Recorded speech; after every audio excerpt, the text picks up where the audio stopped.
That is possibly going to be the beginning of it. Did There it we start? go. It did start. It did start. We're still figuring out this whole Google Hangout thing. Give us Just a go. little. Just Yeah. go, Okay. man. Hey guys, Eric and Matt here. We're going to do a quick chat about the Under the Dome premiere. It aired last night as we record this, so this will be full spoilers. So if you haven't seen the Under the Dome premiere, you should listen to this because we're about to ruin it for you. Eric, are you aware that a similar premise was done in the Simpsons movie? I hadn't thought of that, but now that you point that out, it's very similar, and I hate Under the Dome. It's the worst thing ever, and all I can think about is how it's exactly the Simpsons movie. I'm gonna go post a board comment about that. We should point that out in a message board comment, Yeah. and again and again and again and again, because it gets really interesting and clever the more we point out that it's just like I can't wait till season 4 of Under the Dome when we're just like it's just like the Simpsons movie. It's just like the last act of the Simpsons movie. That's right. So Under the Dome premiered last night on CBS to very good ratings, by the way, which It did well for itself. did well for itself, which is promising for the future of the show. But, a big debut for CBS in the summer when they really mostly ignore scripted shows. Well, and also it means that people will go to CBS for a genre show. Yeah, You know, yeah. people will go there. It's not. Usually these networks have their own little their grooves, their audiences, but people will go to, and that's what I'm only saying that because that's what we're hoping for Agents of Shield. Right, People right. will go to ABC for an off-brand show for ABC. Yeah, and CBS, of course, they were being careful in that they premiered it in the summer, so it wasn't airing with all their other procedural shows where it might seem more strange. Yeah. But let's get right to it, Matt. You wrote the review of it. What did you think of Under the Dome? I liked it, and it's hard for me to not talk about Lost a lot. Brian K. Vaughan, who developed this show for the Stephen King story for TV, was the writer for Lost. Actually, Jack Bender, a big-time producer and a director of a lot of Lost episodes, directs next week's Under the Dome. And he's the regular. He didn't direct the pilot, but he's going to be like with Lost, the regular director. Yeah. Yeah, a recurring director and sort of collaborator on the series. And also just the premise itself. A big mysterious thing happened. We meet the ensemble cast. It doesn't happen right at the outset like in Lost, where it just opens with everybody, the thing already crashed on the beach. But very soon after at the top, Right. the dome falls or appears. It looked like it fell, didn't it? Kind of like boom. Yeah. Like it was a dome that just kind of capped down onto the village. Right. But yeah, I liked it. I think it's a good mystery, and I think, again, with Lost, I'm being very wary not to get caught up in what is the dome necessarily, simply because you want to prepare yourself, buffer yourself for the fact that maybe the answer is not going to satisfy you. So you really want to invest in the characters. You want to look for that, and you also want to look for what does this mean for the town to be in a dome, because I think that's probably where the story lies. We've only been in the dome for a day, but they have no communication in the outside world. They have whatever resources they only have in the town, and who knows how long that's going to last. And they have, is kind of an annoying character, the Stephen King psychopath card. In all of his stories, because I wrote that Stephen King on TV feature, and in all of his stories with these big events, there's always that one weird, like, loose screw, loose cannon.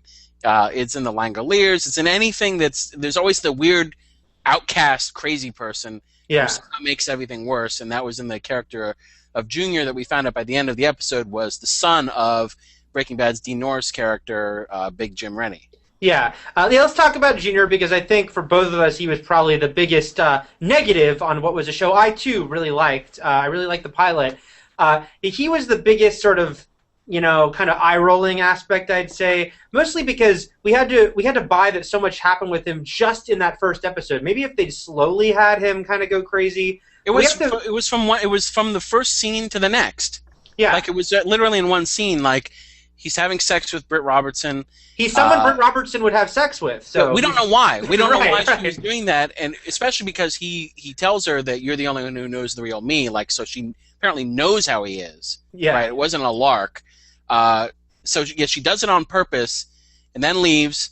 And then the next scene, he's like considering slashing his arm with his and his like weird retro switchblade and his leather jacket and all that stuff. Well, that's another King thing. He has like a lot of 50s fetish sort of things that kind of leads into that. Even for a quaint Maine town, it was it still feels throwbacky because I've been to Maine a lot now, and there are small towns, but they don't have necessarily that King vibe of the 50s feel, like you said. There's no greaser hanging around.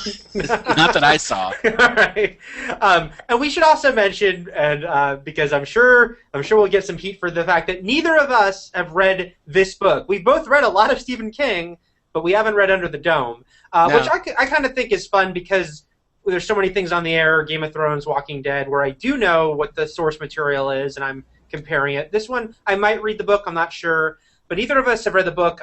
They've already said that the ending will be different, and I do know the ending of the book didn't make a lot of people happy. They've already said that whatever the ending is of this show, should they reach that point a few years from now, will not be the book ending. But yeah, I'd say it did a very good job of establishing. Look, it's a pilot, and so much exciting stuff's going to happen because the crisis had just begun.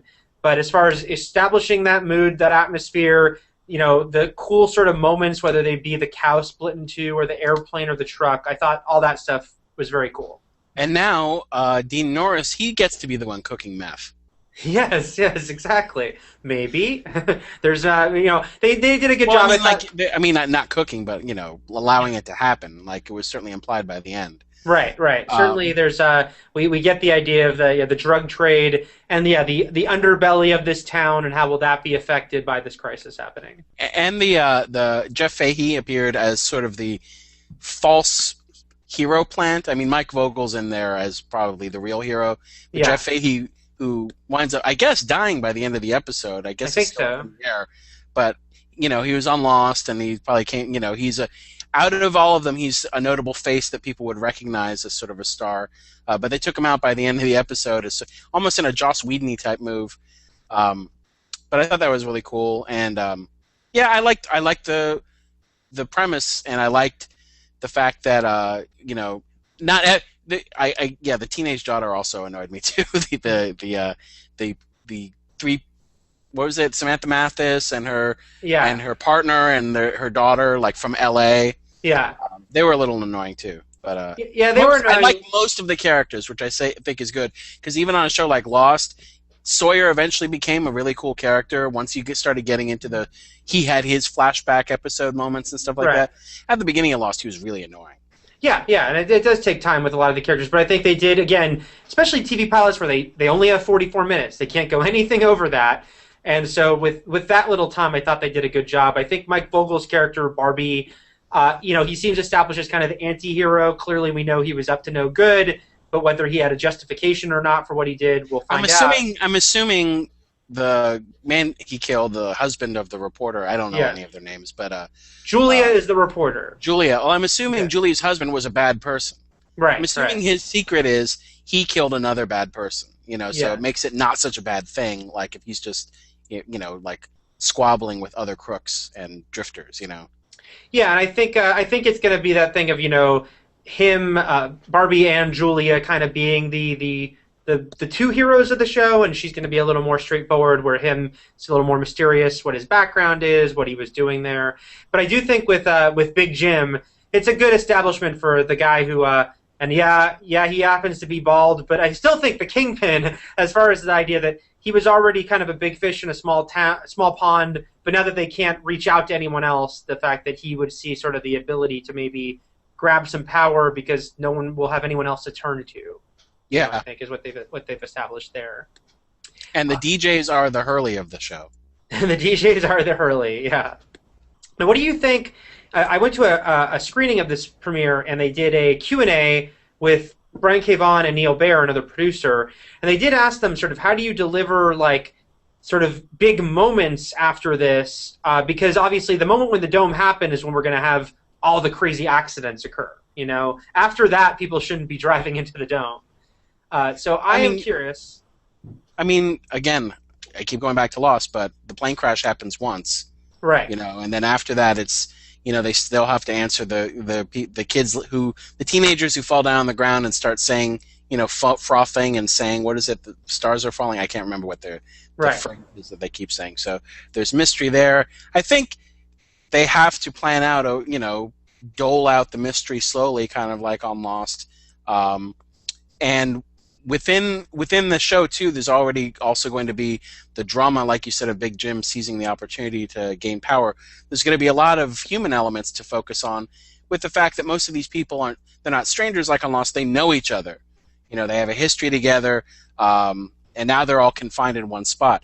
One of the things that I didn't put in my review that I thought was funny is that there were certain parts where I kind of felt, and it's TV, so you kind of have to balance the melodrama a little bit, that they weren't freaking out enough. Right. Sometimes, like especially by the end when the kids were like had the bonfire and were partying by the dome.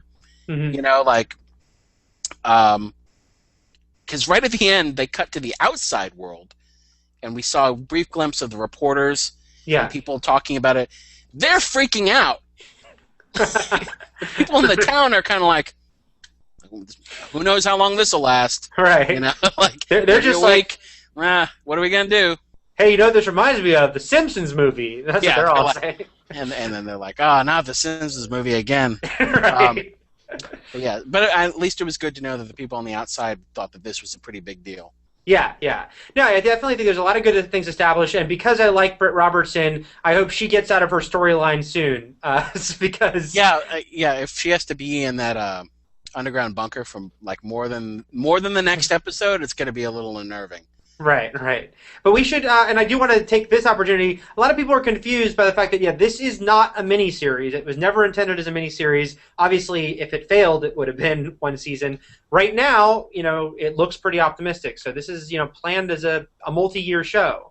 It seemed like the first episode was just one day, and I think they're going to mostly stick to that.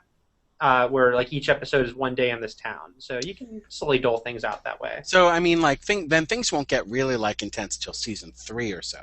Probably that's when they start eating each other. It's 13 episodes, right? Yeah. Per season. I mean, which is good considering you have this one location and you can't really leave it. Mm-hmm.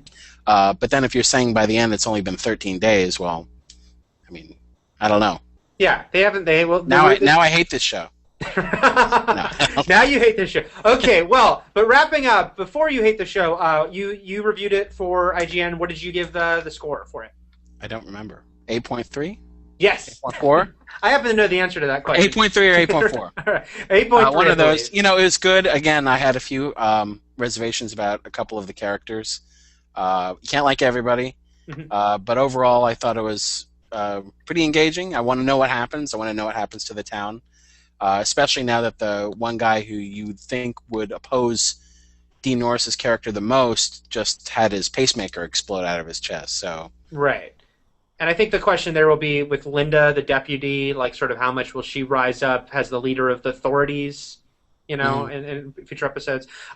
She's the first to eat somebody. Okay, you're calling it first of cannibalism, and it's not even and it happens before the food runs out. It's just like day 3. She just always wanted to try it. Yeah, she has an excuse. There you go. I would give it about the same. I think about an 8. I think it's a very entertaining pilot. Pilots have a tricky job to do, establishing so much and grabbing you. I think this one, Junior aside, did that in a lot of good ways. So I'm definitely intrigued to see where it goes. I'm glad it's a success so far. One episode. We'll see how it goes next week. But yeah, so let us know what you thought in the comments below about Under the Dome. Will you be watching more? And thanks for watching this, guys. We'll be back with more at IGN.com/.